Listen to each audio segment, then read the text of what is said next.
je vais dire, mes autres objectifs, c'est de voir les sacs plastiques remplacés par les sacs en papier pour réduire également notre consommation excessive du plastique.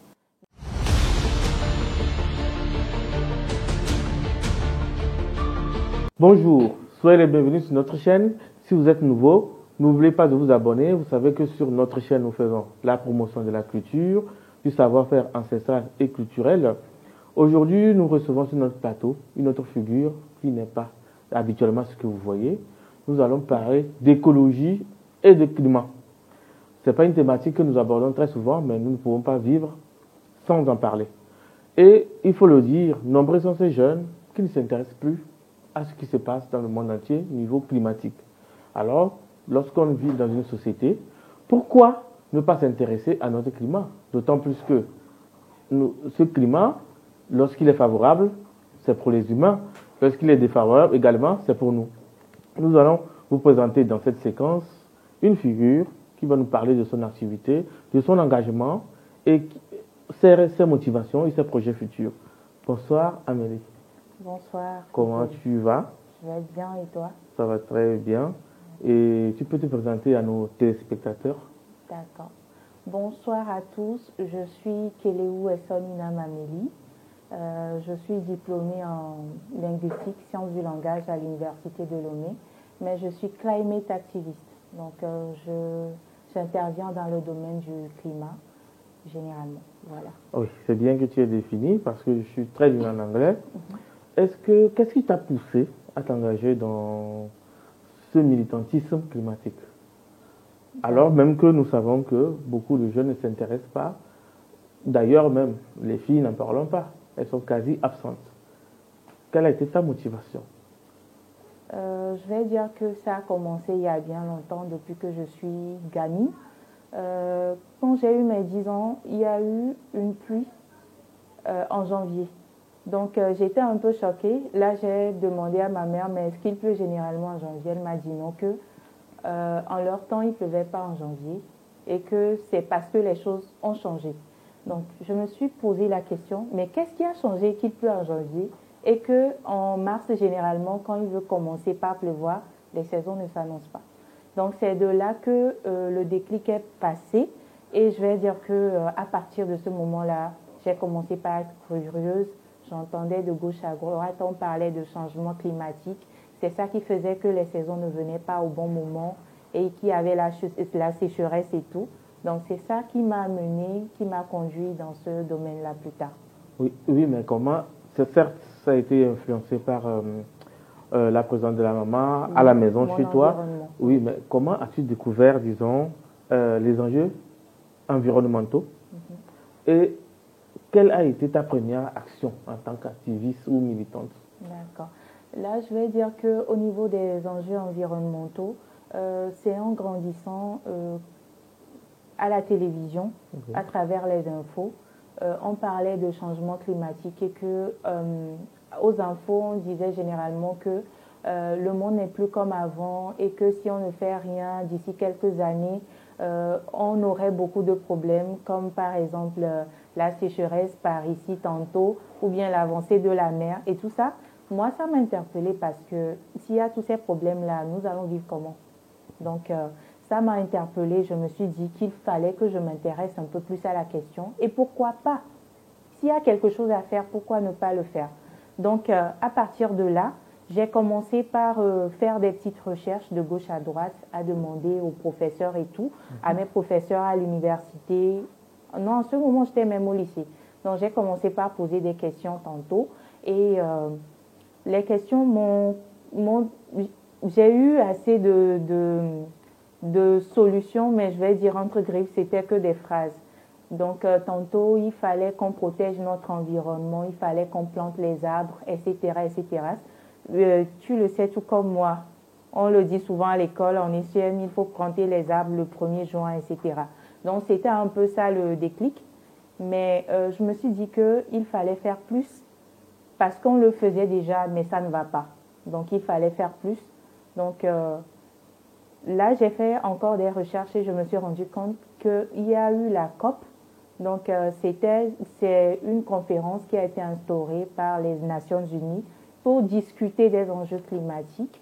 Donc, à partir de là, j'ai commencé par suivre un peu cette conférence-là pour voir ce qu'ils disent, ce qui a été défini comme agenda et tout. Et je me suis rendu compte qu'il y avait même un agenda qui a été défini pour les actions climatiques. C'est l'ODD 13. Donc, pour s'aligner à ça, ça permet déjà de savoir là où on va et de comment mener les actions. Donc, c'est à partir de là que je me suis plus intéressée, chaque jour un peu plus, et surtout m'outiller pour pouvoir savoir là où je vais en posant les actions. Parce qu'il ne faut pas juste poser les actions comme ça, mais poser les actions pour essayer de résoudre le problème qu'il y a déjà. Donc, c'est un peu ça. Bah, très intéressant ton intervention. Et moi, je me demande tout de suite quel a été, par exemple, ou bien quels ont été les plus grands défis pour toi en tant que jeune activiste lorsque tu t'engageais pour le climat? Bon, au début, je vais dire pour commencer, il y a d'abord eu ma propre prise de conscience parce que tu l'as bien dit dans ton introduction, il y a beaucoup de jeunes qui ne s'y intéressent pas. Donc, pour commencer d'abord, il a eu que je prenne réellement conscience parce que c'est vrai que je m'intéressais. Mais pour prendre conscience, c'est carrément autre chose avant de mettre la main à la pâte. Donc, ça a été premièrement ça. Ensuite, ça a été le courage parce que quand j'ai commencé, il y avait beaucoup de personnes qui disaient c'est parce que tu n'as rien à faire. C'est pour cela que tu t'intéresses au domaine climatique. C'est un truc de blanc et tout. Donc, il y a eu déjà le courage qu'il faut pour pouvoir se mettre dedans et ensuite les fonds nécessaires parce qu'il faut le dire aussi, même si on est motivé, on roule sur des fonds propres. Donc ça, c'est carrément notre cas parce que pour poser des actions, il faut quand même un soutien derrière. Donc déjà, il n'y avait pas le soutien moral ni physique, le soutien moral et aussi au niveau des fonds, il n'y avait pas ce qui suivait. Et en plus de ça, l'autre défi était de pouvoir me faire former pour pouvoir avoir le minimum de connaissances qu'il faut dans ce domaine avant de poser les actions. Oui, pour faire court, si je comprends bien, il n'y a pas encore beaucoup d'actions financées par l'État ou par les organismes aux côtés du climat. Parce que s'il y a des défis à relever sur le plan financier, c'est qu'il y a un déficit. Donc, si je vais faire court, donc il y a eu ce problème. Tu as été confronté déjà à ce problème de financement. Mais ce qui m'intéresse dans ton intervention, c'est surtout l'engagement de ta communauté, la perception que ta famille a eue ou ton entourage a eue par rapport à ton dévouement. Donc, je me demande tout de suite, est-ce que les gens sont vraiment conscients de l'urgence de la question? Et c'est ça qui m'interroge le plus. Est-ce que tu as l'impression, lors de tes sorties, ou bien lors de tes interviews, que les gens sont conscients des enjeux climatiques? Hippolyte, merci pour la question. Je vais dire que pour l'instant, les consciences dorment encore beaucoup et c'est inquiétant parce que c'est vrai qu'aujourd'hui, ma famille me soutient, mais je vais dire qu'il y a quelques années, ils ne comprenaient pas du tout l'engagement que je prenais. Pour eux, c'était juste parce que je m'ennuyais. Donc, c'est avec le temps qu'ils ont compris que c'était réellement un problème et que chaque petite action qu'on pouvait poser dans la communauté pouvait impacter les autres et amener un résultat. Donc, au jour d'aujourd'hui, le plus grand défi, c'est de pouvoir réveiller les consciences et c'est sur ça que nous travaillons principalement actuellement. Parce que ce n'est pas seulement au niveau des jeunes, mais de toute la population. Il y a encore les déchets plastiques que nous utilisons beaucoup, que nous jetons partout. Même à Lomé ici, il y a eu beaucoup d'études qui ont démontré que nous consommons plus que ce qu'il ne faut.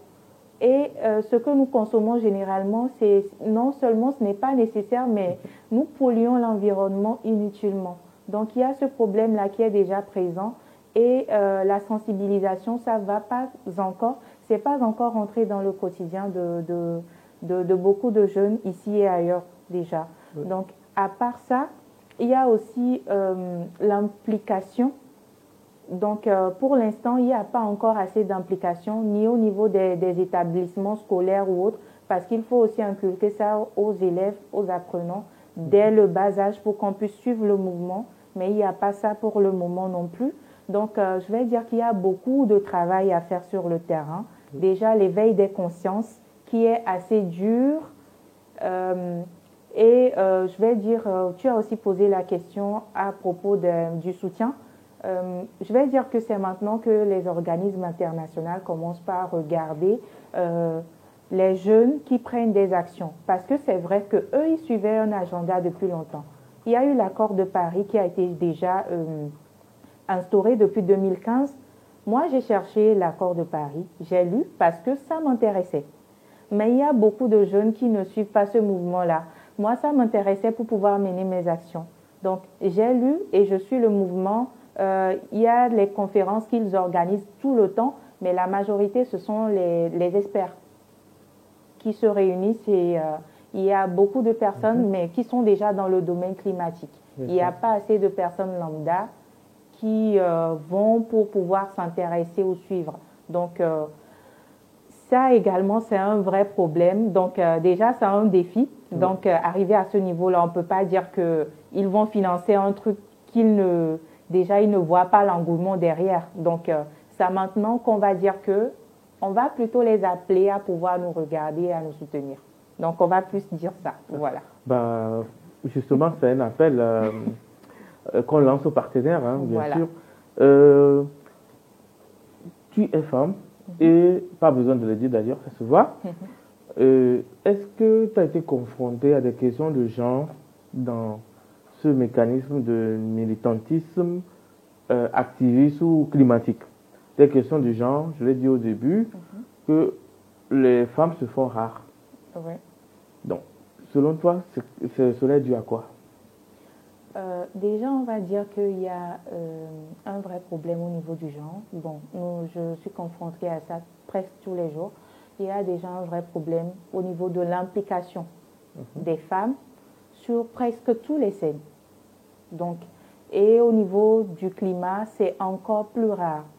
Hippolyte, il faut le souligner que quand ça m'arrive qu'on m'invite à des conférences climatiques et tout, tu vas voir, parfois tu vois 30 hommes et peut-être 4 ou 5 femmes. Oui. Donc là déjà, parmi ces femmes-là, tu vas voir peut-être 2 expertes et les autres militantes comme moi. Donc là déjà, c'est un vrai problème parce que déjà, les femmes sont confrontées à beaucoup de défis sociaux, donc il fait qu'on ne nous soutient pas quand nous aventurons dans ces luttes-là. Donc, déjà, quand on te combat, si tu n'es pas fort mentalement, tu vas abandonner. Donc, c'est déjà un défi pour beaucoup de femmes. Et en plus de ça, vu qu'il n'y a pas un soutien financier qui suit, ça fait qu'il y a beaucoup de femmes qui abandonnent également. Ça fait qu'elles ne suivent pas le mouvement. Mais tertio, il faut aussi dire que il y a le problème de... Je vais plutôt donner les il y a un problème de misogynie. Je vais le dire comme ça, parce qu'on dit tu es femme, ça t'apporte quoi? Le fait de te mettre à parler du climat et tout. Alors que nous sommes les premières personnes qui sont le plus exposées au changement climatique. Les dommages sur la femme sont plus conséquents qu'au niveau des hommes. Là, oui, par là, je vais commencer par le fait qu'on ait des changements climatiques. Ça pousse les femmes, surtout qui sont au niveau des villages et tout, à chercher de l'eau plus loin, dans d'autres villages. Donc, elles font plus de kilomètres qu'elles ne devraient en faire. Ça les expose déjà à la violence, parce que là, c'est plus... déjà, tu quittes ta communauté pour aller dans une autre communauté pour pouvoir chercher de l'eau. Donc, tu t'exposes. Donc, il y a plus de violence et plus de risques de viol.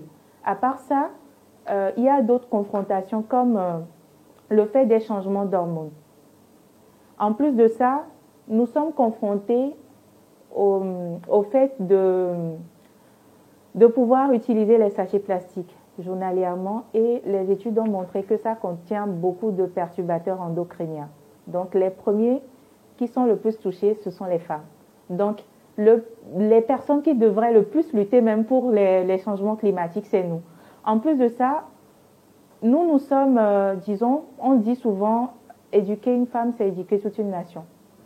Si les femmes sont sur le terrain du changement climatique, on pose des actions, nous sommes les premières qui vont pouvoir transmettre ça directement à la communauté. Et ça va directement suivre le mouvement. Dans quelques années, il y aura plus ces genres de défis-là parce qu'on a déjà travaillé derrière. Donc, le mieux, c'est de pouvoir amener les femmes là-dedans et plutôt de les encourager au lieu plutôt de les, je vais dire, de les agresser, stigmatiser et tout, les combattre, limite, lorsqu'elles posent ces actions-là. Longue intervention, très intéressante. Là, tu as souligné une question très pertinente dans ton intervention, c'est l'éducation. Est-ce que tu penses que l'éducation, tout part de l'éducation et c'est la base de tout changement? Effectivement, si c'est la base de tout changement, l'éducation, oui. Je dirais oui, en majorité, oui, tout part de là. Parce que déjà, l'éducation, c'est informer et inculquer. Donc, une personne qui ne sait pas, elle va produire souvent des erreurs. C'est ce qui nous a conduit d'ailleurs jusqu'ici. Parce que les problèmes de changement climatique, on va dire que c'était existant depuis, mais avec la Révolution française, on a eu à faire beaucoup d'inventions qui ont révolutionné le monde. Mais derrière, on ne savait pas que ça allait conduire à ça. Donc déjà, s'ils avaient l'information là, ils allaient inventer, mais pas pour détruire d'un côté et aider de l'autre, mais ce serait seulement pour aider. Et en plus de ça, en éduquant, on amène les gens à comprendre et surtout à suivre le mouvement pour ne plus reproduire les mêmes erreurs. Vous savez, selon l'agenda de l'ONU, il y a des objectifs à atteindre d'ici 2030. Il ne reste que 6 ans et en voyant déjà le mouvement, on va dire que si ça va être atteint, ce serait un grand défi pour que l'agenda puisse être atteint d'ici 2030 quand on voit le mouvement derrière. Parce qu'il n'y a pas, c'est pas introduit dans notre éducation. Je pense qu'il faut commencer par là et en l'introduisant dans l'éducation, je pense que ce serait plus facile. On n'aurait même plus à crier sur tous les toits de protéger l'environnement, de réduire la consommation de certains trucs et tout. Voilà.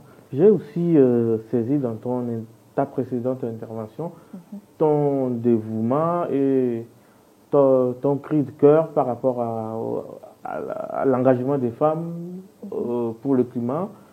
Mais j'aimerais aussi te poser la question de savoir quelle action as-tu déjà entreprise, par exemple, pour permettre ou pour lutter contre, je ne sais pas quoi d'autre, disons, pour permettre, aux côtés du climat, quelle action as-tu déjà entreprise, en fait?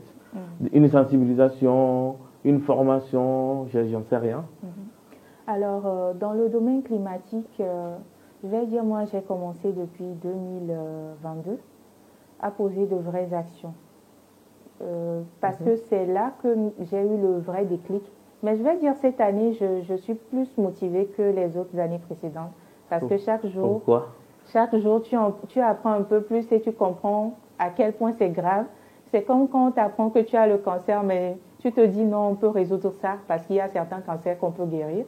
Mais au fil du temps, tu te rends compte que ça risque tu risques de gangréner ça ou de mourir avec la maladie. Donc, ça change quoi, tu vois un peu. Donc, c'est un peu ça. Donc, je vais dire, j'ai commencé par établir des projets qui est dans le domaine du recyclage. C'est vrai que ça ne résout pas vraiment le problème, mais ça le réduit d'un pourcentage. Et c'est déjà pas mal. Donc là, nous avons entrepris de recycler les déchets scolaires pour les transformer en d'autres contenants donc, qui peuvent être réutilisés dans le temps. Donc c'était ça à la base, mais avec le temps, on s'est rendu compte qu'il y a certains recyclages qui n'en valaient pas la peine. Donc on s'est concentré sur le recyclage du papier. Donc au début, on recyclait le papier qu'on transformait en emballage. Donc le but, c'est de changer cet emballage-là avec Ouais. l'emballage plastique noir que nous utilisons actuellement. Donc, pour réduire déjà au niveau de la santé, pour aider les femmes, mais aussi réduire l'empreinte carbone de chaque personne et aussi de l'émission du gaz à effet de serre.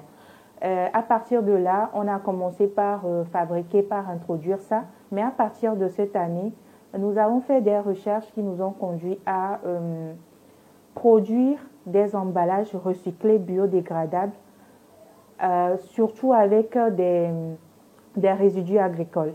Donc, nous avons mis au point ces emballages-là. C'est disponible, mais on va dire que nous sommes en phase expérimentale parce que la production, elle est artisanale. Ces genres de papier-là, c'est un peu difficile à produire de manière artisanale. Voilà. Donc, à part ça, nous faisons des sensibilisations et ça nous arrive de faire des campagnes et des petites formations de temps en temps. Les formations que nous faisons généralement sont gratuites. Donc, déjà, ça aide les jeunes. Ça aide les jeunes, premièrement, à pouvoir innover, mais innover pour pouvoir aider. Ce n'est pas de l'innovation pour pouvoir créer un autre problème plus tard, mais en leur faisant comprendre qu'il faut innover, mais dans le domaine climatique pour pouvoir aider dans le futur. En plus de ça, nous intervenons parfois au niveau des établissements à travers les prises de conscience et tout. Et actuellement, nous œuvrons à ce que ça puisse être introduit dès la petite enfance, le fait de pouvoir vivre autrement pour pouvoir moins polluer notre environnement. Donc actuellement, on est en train de mettre en place l'ONG qui s'appelle Keola. Donc nous sommes en train de le créer officiellement pour pouvoir mieux travailler sur le terrain. Mais l'entreprise qui produit les sacs plastiques, les sacs biodégradables pour remplacer les sacs plastiques, l'entreprise aussi est en cours de création, mais nous produisons déjà. Voilà. Très intéressant. Aussi, on va parler un peu d'inspiration. Hein. Je me dis, est-ce qu'il y a une personne en particulier ou un mouvement qui t'a le plus inspiré vers cette démarche? Moi, je vais dire, il y a des mouvements et puis il y a des personnes aussi. Pendant mes différentes recherches, j'ai eu à voir certains militants de l'UNFCCC. La manière dont ces personnes-là se sont données corps et âme, ça m'a beaucoup intéressée parce que, il faut le dire, ce travail n'est pas du tout facile et parfois c'est démotivant. Quand tu finis de travailler chez toi, tu sors, tu vois quelqu'un, ne serait-ce qu'il jette le sac plastique quelque part par terre, c'est un peu démotivant, mais à travers ces personnes-là, je me suis inspirée et il faut le dire, j'ai eu aussi à avoir des mentors dans ce domaine-là qui travaillent déjà au niveau de l'UNFCCC et dans d'autres mouvements aussi. Donc, ça m'est arrivé de leur poser des questions pour pouvoir m'améliorer sur le projet et aussi dans mon mouvement d'activisme. En plus de ça, j'ai eu également à travailler avec des organismes comme le YALPP qui est dans le domaine de l'action climatique. Je suis alumni aussi à l'IDACAR, donc qui est dans le domaine du leadership, mais ça m'aide également à pouvoir mieux orienter mon leadership par là. Et puis il y a d'autres organismes comme la TAS, Adenoe Stiftung. J'ai eu aussi la chance récemment d'être alumni de la UE au niveau de l'ambassade des États-Unis et autres.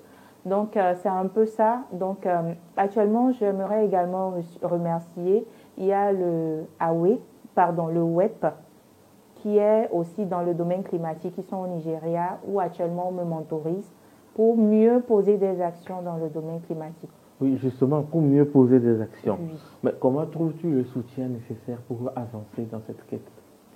Alors, moi, je vais dire, le soutien que j'ai actuellement, il est plus mental que financier ou physique. Donc, déjà, j'ai des mentors qui me soutiennent.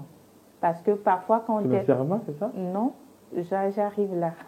Parce que parfois, quand tu es démotivé et tout, tu n'as plus envie de travailler. Mais qu'est-ce qui démotive? Ce sont les finances. Je vais dire que je travaille plus avec motivation plus qu'avec des fonds propres et avec des fonds propres. Donc, je n'ai pas de financement, je roule sur des fonds propres et ces organismes-là, ils m'aident plutôt plus avec leurs connaissances. Donc, c'est tout simplement ça. Bah, je pense que chacun devrait pouvoir faire ce sacrifice-là, de tout faire avec ses fonds propres. Mais bon, on n'en a pas, donc Alors, si on en avait, on devait le partager. Alors, moi, je dirais que c'est vrai que c'est très difficile de rouler sur des fonds propres et dans le temps, parfois on ne sait pas combien de temps on peut tenir. Je vais dire que c'est également le pourquoi il n'y a pas beaucoup de jeunes qui se lancent dans ce domaine-là. Donc moi, j'aimerais par là faire appel aux organismes internationaux parce que parfois il y a des fonds qui sont alloués pour pouvoir soutenir des projets et tout, mais c'est plus dans le domaine anglophone. Parfois ça vient aussi dans le domaine francophone et tout. Donc pour soutenir les activistes climatiques et ceux qui sont dans les différents ONG et tout, pour mieux travailler sur le terrain. Parce que c'est vrai qu'eux aussi travaillent, mais nous sommes plus proches de la communauté parce que nous faisons partie de la communauté et nous connaissons les réalités d'ici. C'est pour mieux suivre le mouvement et être, disons, le pont entre la population et eux. C'est bien, c'est très intéressant. On va parler d'avenir. Hein. Quels sont tes objectifs à long terme en ce qui concerne ton militantisme activiste climatique? Alors, je vais dire, mes autres objectifs, c'est de voir les sacs plastiques remplacés par les sacs en papier pour réduire également notre consommation excessive du plastique. Donc également, je vais dire, d'ici l'année prochaine, nous avons mis en place un système que nous voulons introduire au sein des établissements, c'est d'avoir des partenariats avec des chefs d'établissements scolaires où nous pouvons faire des interventions au sein des établissements scolaires en parlant du climat pour que les jeunes ou bien ceux qui sont derrière nous puissent aussi comprendre ce qui se passe et suivre le mouvement. Je pense qu'à travers ça, ça pourrait aller d'ici 2 ou 3 ans, on va avoir un objectif assez défini de ce qu'on veut. Alors, je pense qu'il ne faut plus attendre. Il faut simplement espérer. Parce que vous savez, l'environnement, c'est comme quand tu apprends, tu rentres dans le mouvement immédiatement. On n'attend pas demain. C'est vrai qu'aujourd'hui, l'implication des femmes est très faible comparée à l'Europe déjà où l'écologie est très présente et tout. Parce que déjà, on voit les séquelles. Il y a la mer qui avance sur nous, il y a aussi le désert qui avance de l'autre côté. Et il ne faut pas aussi oublier que nous sommes plus exposés à travers la famine. Déjà que nous avons les irrégularités de pluie qui agit déjà sur nous. On a déjà l'érosion au niveau des côtes, l'avancée de la mer et tout. Et aussi les températures qui montent excessivement. Donc, je pense que ça suscite déjà des questions au niveau de la population. Je pense qu'ils veulent comprendre le pourquoi ce n'est plus comme avant. Donc, avec les denrées alimentaires qui deviennent si chères de jour en jour, ils comprennent la cause déjà. Donc, c'est à nous maintenant de rentrer en jeu, de pouvoir les amener maintenant à pouvoir militer comme nous, surtout les femmes. Donc, à pouvoir militer comme nous, surtout à nous éduquer en tant que femmes, parce que je pense que si les femmes suivent le mouvement, tout le monde le suivra aussi. Voilà. Okay, très intéressant. Donc, nous tirons un peu vers la fin de cette interview. Quel conseil donnerais-tu, surtout tu parles de femmes, aux jeunes filles qui souhaiteraient s'engager, comme toi, dans le militantisme climatique? Alors déjà, pour les jeunes filles qui voudraient s'engager, moi je vais les encourager fortement à le faire. N'attendez pas demain, n'attendez pas que quelqu'un vous encourage, n'attendez pas non plus d'avoir des financements ou des déclics, parce que tout d'abord, vous le faites pour votre communauté. On le fait pour nous d'abord, avant de le faire pour d'autres personnes. En agissant chez nous, on préserve d'abord notre environnement. L'environnement, c'est mon voisin, c'est moi. Nous vivons dans le même environnement. Donc, suivons le mouvement déjà à travers ce que nous pouvons faire de notre côté. Après, je motiverai aussi les autres, pas seulement les femmes, mais tout le monde, à mettre la main à la pâte et aussi à se rééduquer de tous les côtés, à éviter le gaspillage et à planter de plus en plus d'arbres, surtout quand nous nous déplaçons vers nos villages et tout. N'hésitez surtout pas, planter. C'est très important. Merci à toi d'être passé et pour cet échange assez nourrissant. Et pour vous, les abonnés, ceux qui ne sont pas toujours abonnés, on vous l'a dit, rejoignez la chaîne. Et ceux qui sont intéressés par des discussions de ce genre, d'écologie, de culture, de faits de société, voici le numéro qui s'affiche en bas de l'écran. N'hésitez pas à nous contacter si vous avez envie de passer dans notre émission. Rejoignez-nous pour un voyage à travers le monde entier à la découverte des cultures et des traditions. À très bientôt sur la chaîne.